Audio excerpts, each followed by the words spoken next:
Welcome to Madhumita's food court. আজকে আমি আপনাদের তিল পটল বানিয়ে দেখাবো। এর জন্য আমি এখানে পটল নিয়েছি। পটলের দুই দিকটা ভালো করে আমি চিড়ে নিয়েছি। নিয়ে এটাকে আমি নুন এবং হলুদ দিয়ে ভালো করে ভেজে নেব।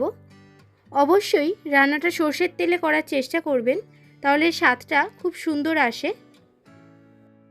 পটলটাকে একটু সময় ধরে মিডিয়াম হিটে ভালো করে ভাজবেন।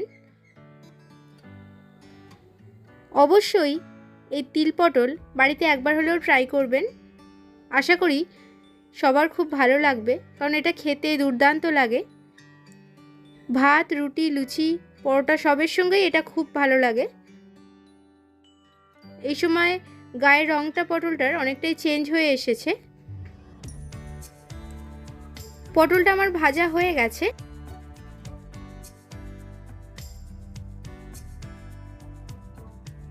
এরপর আমি এখানে একটা মশলা বানিয়ে নিচ্ছি। আমি মিক্সি জারের মধ্যে এখানে দিয়ে দিলাম তিল।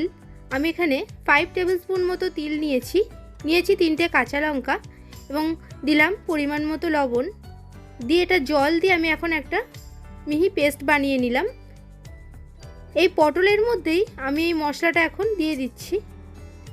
এতে কোনো রকম মশলা আর লাগবে না, শুধুমাত্র এই 3টে উপকরণ দিয়েই একটা দুর্দান্ত রেসিপি রেডি হয়ে যাবে। তিলটাকে পটলের সঙ্গে একটুখানি আমি ভেজে নেব। দিয়ে দিলাম এখানে পরিমাণ মতো হলুদের গুঁড়ো। তিলটাকে খুব বেশি ভাজার দরকার নেই, তাহলে তিতো হয়ে যেতে পারে রান্নাটা। সামান্য নেড়ে চেড়ে আমি এর মধ্যে পরিমাণ মতো জল অ্যাড করে দেব। তিল গরমে শরীর ঠান্ডা রাখতে অনেকটাই সাহায্য করে। আমরা হয়তো অনেকেই এটা জানি না। পটলের সঙ্গে তিলটা খুব সুন্দর, দেখুন মশলাটা কষানো হয়ে গেছে। আমি এর মধ্যে দিয়ে দিলাম 3টে কাঁচা লঙ্কা এবং স্বাদ মতো চিনি। আমি এখানে 1 টিস্পুন মতো চিনি দিয়েছি। এটা একটু মিষ্টি মিষ্টি হলে বেশি ভালো লাগে। মশলাটা আমি 2-3 মিনিটের জন্য ভালো করে মিশিয়ে নিয়ে পটলের সঙ্গে আমি এর মধ্যে দিয়ে দিলাম জল। দিয়ে এটাকে আমি এখন 5 মিনিটের জন্য ঢেকে দেব।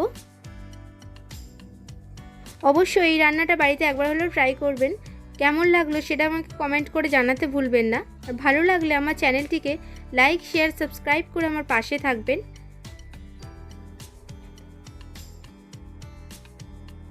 পটলটা এই সময় খুব ভালো সিদ্ধ হয়ে গেছে। যে এক্সট্রা জলটা আছে হাই ফ্লেমে দিয়ে আমি এটাকে এখন শুকিয়ে নেব একটু জলটাকে। তিল পটলটা এখন আমার পরিবেশনের জন্য পুরোপুরি রেডি।